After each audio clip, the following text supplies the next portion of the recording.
Hello and welcome. Today we delve into a story that is as old as the rustling leaves of the forest, a tale that teaches us about truth, lies, and the masks we wear. Imagine a dense, sprawling jungle. The trees were so tall and thick that sunlight struggled to reach the forest floor. In this vast wilderness, every day was a struggle for survival. The mighty lion roared, the swift tiger hunted, and the powerful elephant roamed free. It was a world where strength was law, and the weak had to be clever to see another sunrise. In this very forest lived a jackal. His name was Chandar, and he was not strong, nor was he particularly brave. Chandar's life was a constant gnawing ache of hunger. For many days, he had not eaten a proper meal. His stomach growled louder than the distant thunder, a painful reminder of his emptiness. He was thin, his ribs showing through his dusty brown fur, and his eyes were filled with a desperate longing. He would watch the other animals, the deer grazing peacefully, the rabbits nibbling on tender grass, and his mouth would water, but he was too weak to hunt them.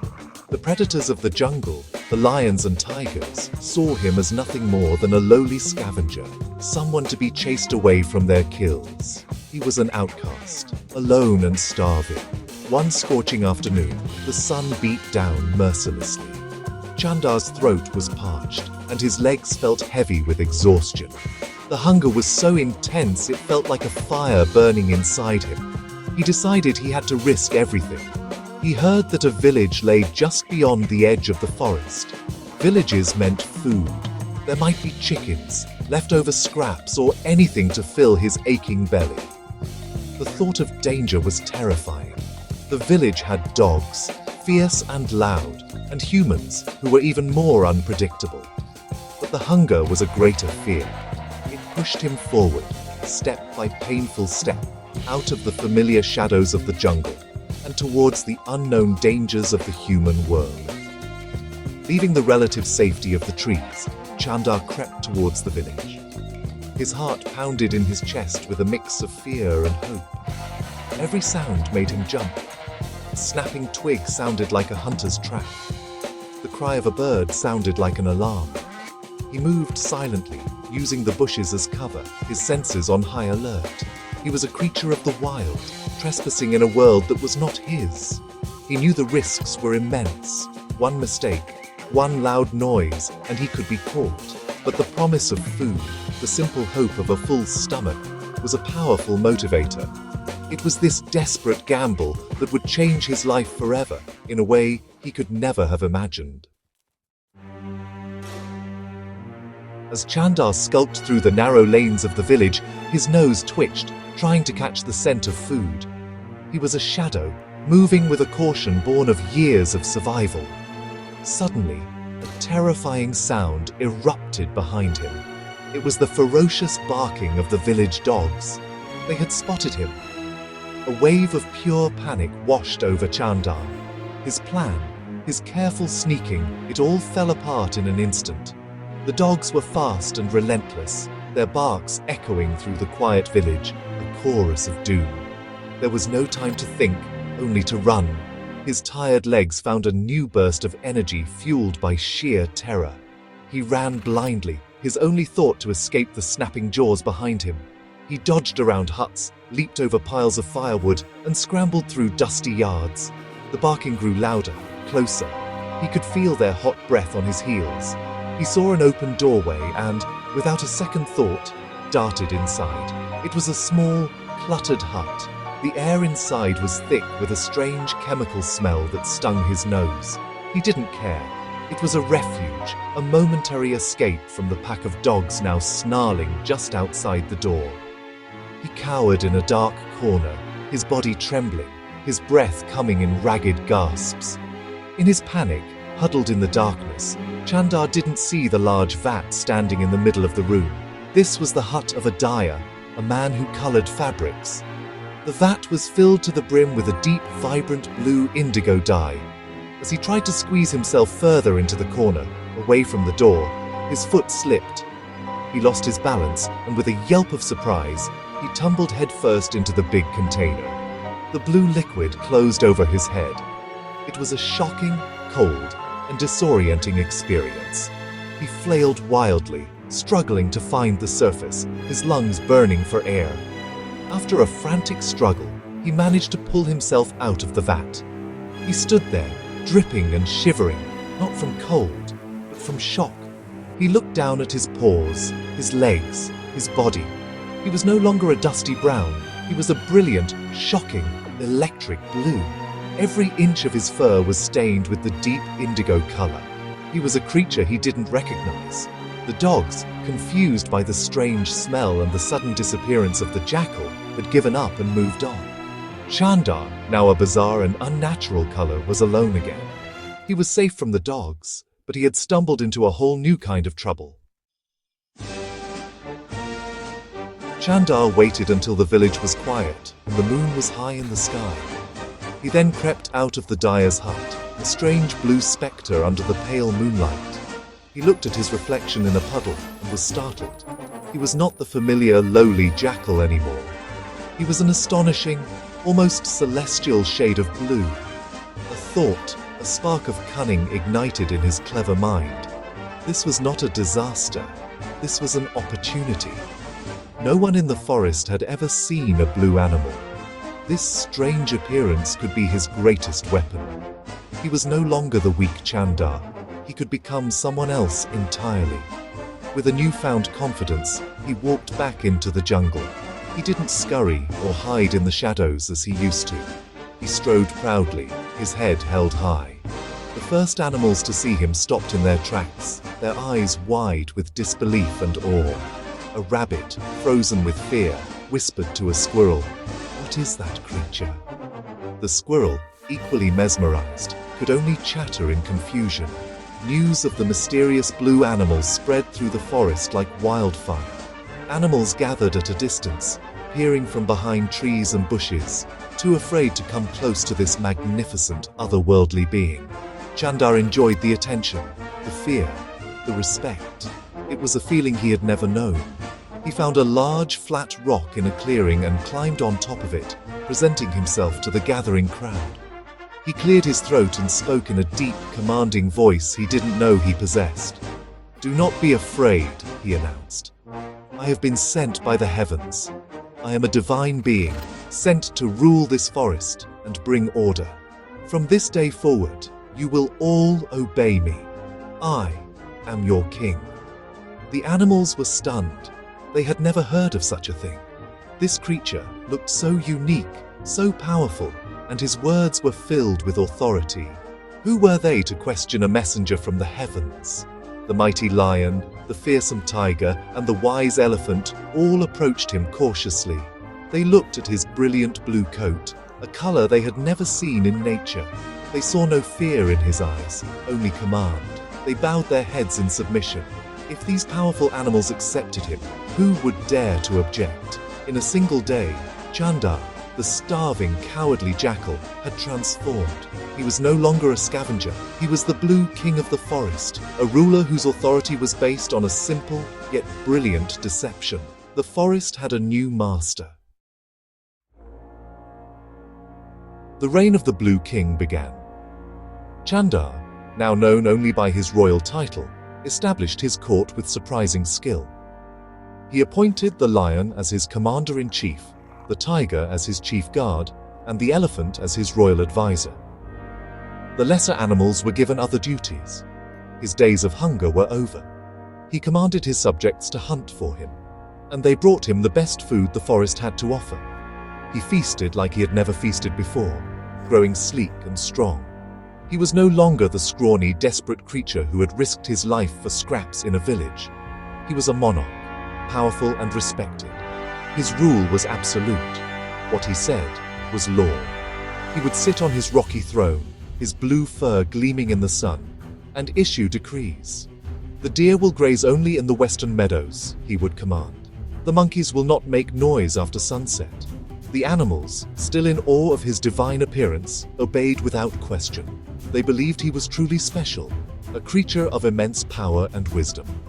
Chandar made sure to keep a distance from them, to maintain his mysterious and godlike persona. He knew that familiarity could be dangerous. The more they saw him as an untouchable ruler, the safer his lie would be. However, there was one group of animals that Chandar treated with particular scorn. The jackals. He ordered them to be banished from his court and from the main areas of the forest. He could not stand to have them near him. Why? Because they were a mirror. They reminded him of what he truly was. Their familiar howls, their scent, their mannerisms. It was all a dangerous link to his past. He feared that if he spent too much time with them, he might slip up. He might forget he was a king and act like a jackal. So, he pushed them away, treating his own kind with a cruelty that surprised even the fiercest predators. The exiled jackals were confused and hurt. They did not understand why this new blue king hated them so much. They were forced to live on the very edges of the forest, scavenging for leftovers, just as Chandar himself once had. They would watch from a distance as their former companion, now a king, lived a life of luxury and power. It was a bitter irony. Chandar, in his quest to escape his old life, had become the oppressor of his own species. He was so caught up in his deception, so focused on maintaining his new identity, that he had lost all sense of who he was and where he came from. हफ्ते महीनों में बदल गए और नीले राजा का राज यूं ही चलता रहा। ऊपर से तो जंगल में सब कुछ बड़ा सुव्यवस्थित सा लगने लगा। अब ताकतवर शिकारी आपस में नहीं लड़ते थे, क्योंकि वे सब राजा की सेवा में एकजुट हो गए थे। छोटे जानवरों को भी एक अजीब सा सुकून महसूस होने लगा था, जैसे किसी नई केंद्रीकृत ताकत ने उन्हें सुरक्षा दे दी हो। लेकिन इस शांत सतह के नीचे एक हल्की सी बेचैनी पनपने लगी थी। राजा अजीब था।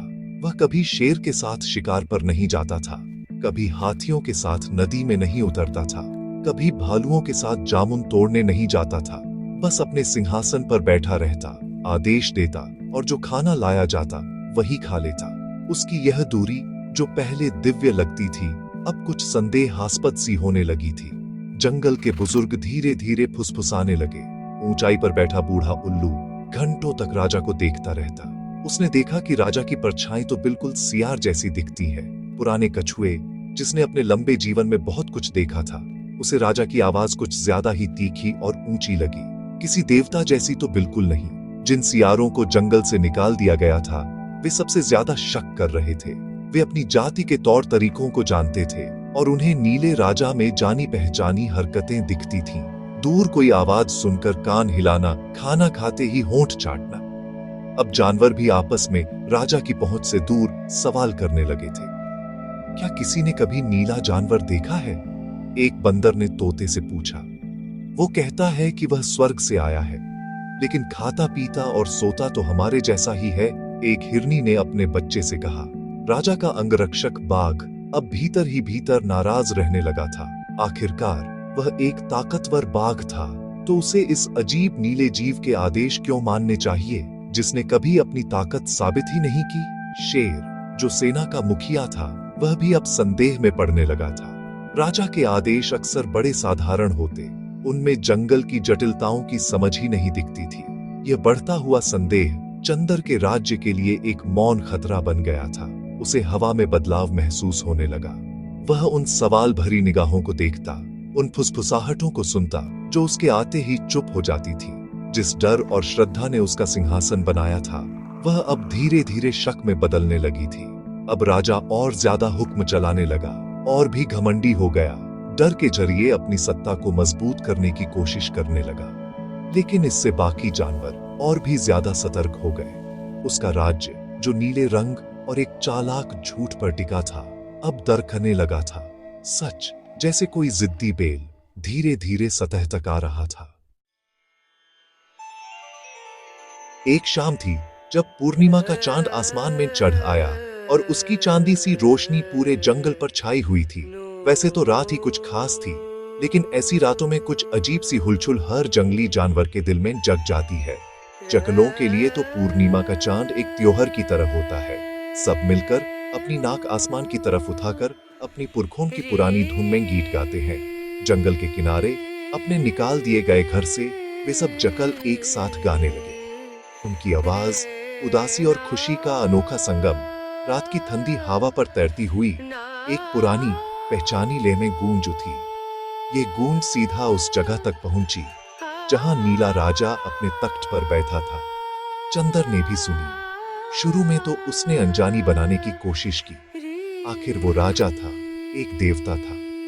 ऐसे मामूली जज्बात उसके लिए नहीं थे। लेकिन ये आवाज बस रोक नहीं पाया। बचपन की यादें, उसकी खून की पुकार, उसकी रूह की जुबान थी ये। बहुत समय से अपनी असाल फितरत को उसने दबा रखा था, नीली रंग की पराग और रजाई घमंड के नीचे छुपा दिया था। पर अब वो सब बेकार था। ये इंस्टिंक्ट इतना गहरा था कि उसने सब कुछ भुला दिया। वो भूल गया कि वो कहाँ है, भूल गया शेर, बाघ और बाकी सारे जानवर जो उसे देख रहे थे, भूल गया कि वो राजा है। उस पल में वो सिर्फ चंदर था, एक जैकल जो अपने परिवार को याद कर रहा था। एक जबरदस्त इच्छा ने उसे अपने कब्जे में ले लिया। उसने अपना सिर उठाया, नीली नाक को बड़े चमकते चांद की तरफ किया और एक तेज, लंबी और पहचानी हुई जैकल की चीख निकाल दी। वो चीख बिल्कुल सही थी। उसमें कसक भी थी और अजीब सी खुशी भी। जंगल की खामोशी में गूंजती हुई उसके दूर दराज के भाइयों के सुर में मिल गई। एक छोटी सी लेकिन खूबसूरत आजादी का पल था वो। लेकिन यही आजादी उसकी बर्बादी का सबब बन गई। जैसे ही उसकी चीख खत्म हुई, पूरे मैदान में सन्नाटा छा गया। हर जानवर उसकी तरफ देख रहा था। शेर की आंखें फैल गई, आश्चर्य से नहीं बल्कि पहचान की हैरानी से। बाघ ने धीमी घर्राहट निकाली, जैसे सब समझ गया हो। बुजुर्ग उल्लू ने हल्के से हूट किया, जैसे कह रहा हो, मैंने तो पहले ही कहा था। जो आवाज राजा के गले से निकली थी वो किसी देवता की नहीं थी, वो आम रोज की जैकल की चीख थी। अब न तक खत्म हो चुका था। उसके अपनी ही किस्म की धुन ने उसका भेद खोल दिया था। मैदान में जो सन्नाटा था वो अब भरोसा तो देने वाली भरी भरी खामोशी बन चुकी थी। सब जानवर उस नीली शक्ल को देख रहे थे, फिर एक दूसरे की तरफ। उनके चेहरे पहले हैरानी से, फिर गुस्से से भर गए। पुराने लोमड़ी, जो पहले से शक में था, सबसे पहले बोला, एक जैकल है, बस एक जैकल है, हम सब बेवकूफ बन गए। ये बात बिजली की तरह सब में फैल गई। एक जैकल, न कोई देवता, न कोई स्वर्ग से आया राजा, बस एक चालाक मामूली जैकल। जो इज्जत थी वो अब गुस्से और शर्म में बदल गई। शेर ने जोर से दहाड़ा, जमीन तक हिल गई। ये इज्जत का नहीं, धोखे का गुस्सा था। तूने हमें धोखा दिया, राजा को बेवकूफ बना दिया। बाघ ने अपने नाखून निकाले जो चांदनी में चमक रहे थे। हमने तेरी सेवा की, तेरे लिए शिकार किया, और तू निकला एक मामूली धोखेबाज। वो आगे बढ़ा, आंखों में खौफनाक इरादे के साथ। जानवर जो कभी चंदार के आगे झुकते थे, अब उसकी तरफ गुस्से की लहर बनकर बढ़ रहे थे। चंदर अपने पत्थर के तख्त पर कांप रहा था। नीला रंग अब एक मस्खारा का भेस लग रहा था। जो ताकत और हिम्मत उसने अभी अभी महसूस की थी, सब एक पल में हवा हो गई। सिर्फ पुरानी जानी पहचानी डर ही बचा था। अब वो राजा नहीं था, बस चंदर था, एक छोटा कमजोर जका, सबसे ताकतवर शिकारियों से घिरा हुआ, जिन्हें उसने खुद अपमानित किया था। उसने उनके चेहरों की तरफ देखा, शेर के खुले दांत, बाघ की तीखी नजर, हाथी की गुस्से भरी आंखें, और समझ गया अब कोई रास्ता नहीं बचा। उसका झूठ बिखार चुका था, अब सजा मिलने वाली थी। वो कुछ बोलने की कोशिश करता है, माफी मांगना चाहता है, लेकिन आवाज ही नहीं निकलती। सिर्फ एक डरा हुआ सीसान निकलता है। अब वो राजा नहीं लग रहा था, बस एक डरा हुआ जैकल था जो अपने ही जाले में फंस गया था। बाकी जानवर उसकी डर को देखकर और भी ज्यादा भड़क गए। उन्होंने इस डरपोक से राजा की हुकूमत सही थी। उन्होंने इस झूठ से झुककर अपमान सहा था। अब सब कुछ खत्म हो गया था। नीला राजा का राज अब समाप्त हो चुका था। न तो कोई फैसला हुआ, ना ही कोई सलाह मशवरा। जंगल अपना इंसाफ खुद करता है, वो भी तुरंत। सभी जानवर एक साथ गुस्से में दहाड़ते हुए आगे बढ़े। चंदर ने जब दांतों और पंजों की दीवार अपनी तरफ आती देखी तो तुरंत अपने तख्त से कूद पड़ा। वो अपनी जान बचाने के लिए भगा, बिल्कुल वैसे ही जैसे कभी गांव के कुत्तों से भगा था। लेकिन इस बार उसके पीछे कुत्ते नहीं, बल्कि जंगल के सबसे ताकतवर और गुस्से से भरे शिकारी थे। शेर, बाघ, भालू, भेदिए, सब उसके पीछे थे। शिकारी अब खुद शिकार बन चुका था। और इस बार पूरे जंगल का गुस्सा सिर्फ उसी पर था। शिकार ज्यादा देर तक नहीं चला। चंदर चालक था, लेकिन ना तो बाघ से तेज भाग सकता था, न ही शेर से टक्कर ले सकता था। जिन पर उसने कभी हुकूमत की थी, जो उसके लिए झुकते थे, वही अब उससे एक घाटी के किनारे घेर चुके थे। अब भागने का कोई रास्ता नहीं था। सब उस पर टूट पड़े, अपना गुस्सा और धोखे का बदला लेते हुए। उन्हें सिर्फ एक जगल को सजा नहीं देनी थी, बल्कि अपनी बेवकूफी की याद भी मिटा देनी थी। चंदर की कहानी यहीं खत्म हो गई। उसकी जिंदगी, जो झूठ के सहारे आसमान पर उड़ी थी, एकदम से भयंकर अंजाम पर आ गई। अगली सुबह सूरज की पहली किरण के साथ जंगल बिल्कुल शांत था। नीला राजा अब नहीं था। संघर्ष में उसका नीला रंग भी धुल गया और एक आम भूरा जाकल ही बचा। जानवरों ने उसकी लाश को देखा और एक अजीब सी संतुष्टि और शर्म महसूस की। बस रंग बदल लेने और थोड़ी हिम्मत दिखाने से वो इतनी आसानी से बेवकूफ बन गए थे। शेर, बाघ और हाथी जंगल के सबसे ताकतवर, सबसे ज्यादा शर्मिंदा थे। उन्होंने अपनी ताकत और रियासत खुद एक धोखेबाज के हाथ में दे दी थी। धीरे धीरे जंगल अपनी पुरानी व्यवस्था में लौट आया। शेर को फिर से उसकी ताकत के लिए सम्मान मिलने लगा। बाघ की चालाकी, हाथी की बुद्धि की इज्जत होने लगी। जो जैकल निकाल दिए गए थे, उन्हें भी वापस जंगल में जगह मिल गई। उन्होंने अपने ही किस्म के गलत काम को समझा, लेकिन उसकी मौत पर खुशी नहीं मनाई। वो जानते थे कि मजबूरी भी इंसान को गलत रास्ते पर ले जा सकती है। नीला जैकल की कहानी अब जंगल की कहानियों में शामिल हो गई, एक मिसाल बन गई जो हर नई पीढ़ी को सुनाई जाती है कि झूठ का दाम बहुत महंगा पड़ता है। तो इस कहानी से हमें क्या सीखने को मिलता है? ये एक बहुत ही सीधा और जरूरी बात है जो हमें अपनी जिंदगी में हमेशा याद रखना चाहिए। रंगीन जैकल की कहानी बताती है कि आप हमेशा किसी और का भेष नहीं बना सकते। झूठ, चाहे कितना भी चालाक या सुंदर क्यों ना हो, उसकी उम्र बहुत छोटी होती है। सच, बिल्कुल सूरज की तरह, कभी कभी बादलों के पीछे छुप जाता है, लेकिन आखिर में हमेशा चमक उठता है।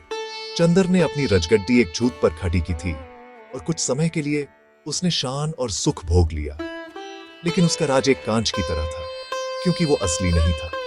ये कहानी हमें ये भी याद दिलाती है कि अपनी पहचान और अपने मूल को कभी नहीं भूलना चाहिए। चंदर अपनी नई पहचान में इतना उलझा कि अपनी ही जाति से नफरत करने लगा। उसने अपना पस्ट और अपनी असली फितरत को ठुकरा दिया। यह सबसे बड़ी गलती थी। हमारे जड़, हमारी असली पहचान हमारा हिस्सा है। जब चंदर ने अपने साथी जकलों की चीख सुनी, उसकी असली फितरत जाग उठी और वो उससे रोक नहीं पाया। अपने आप को झुठलाकर उसने अपनी बर्बादी लिख ली। अपने असली रूप में रहना, असली पहचान को स्वीकार करना, ये कमजोरी नहीं, ताकत है। और ये कहानी हमें ये भी सिखाती है कि हमेशा बाहर से देखकर किसी की असलियत का अंदाजा नहीं लगाना चाहिए। जंगल के सभी जानवर चंदर के नीले रंग से इतने प्रभावित हुए कि उन्होंने कभी अंदर झांक कर नहीं देखा। उन्होंने कुछ अलग देखा और तुरंत मान लिया कि वो कुछ खास है, कुछ बड़ा है। उन्होंने बिना सोचे समझे अपनी ताकत दे दी, सिर्फ उसके रंग के चक्कर में। हमें दूसरों को उनके व्यवहार, उनके दिल, उनकी सोच से पहचानना चाहिए, न कि उनके रंग, कपड़े या बाहरी रूप से। बाहर वाला रूप अक्सर सिर्फ एक नकाब होता है। आखिर में सबसे जरूरी बात यह है, ईमानदारी ही सबसे बेहतर रास्ता है। झूठ की जिंदगी जीना बहुत मुश्किल है। चंदर को हर वक्त डर था कि उसका राज खुल जाएगा। वो कभी आराम से नहीं रह सकता था, कभी अपना असली रूप नहीं दिखाता था। लेकिन सच्चाई पर जी गया जीवन, चाहे कितना भी सादा हो, सुकून भरा होता है। आपको याद नहीं रखना पड़ता कि किससे क्या झूठ बोला। आप अपने होने पर गर्व कर सकते हैं। चंदर की कहानी एक ट्रेजेडी है, लेकिन वो हमें एक अनमोल पाठ देती है। जल्दी या देर से रंग धुल जाएगा, नकाब गिर जाएगा और सिर्फ सच बचा रहेगा। हमेशा सच को चुनना चाहिए। धन्यवाद।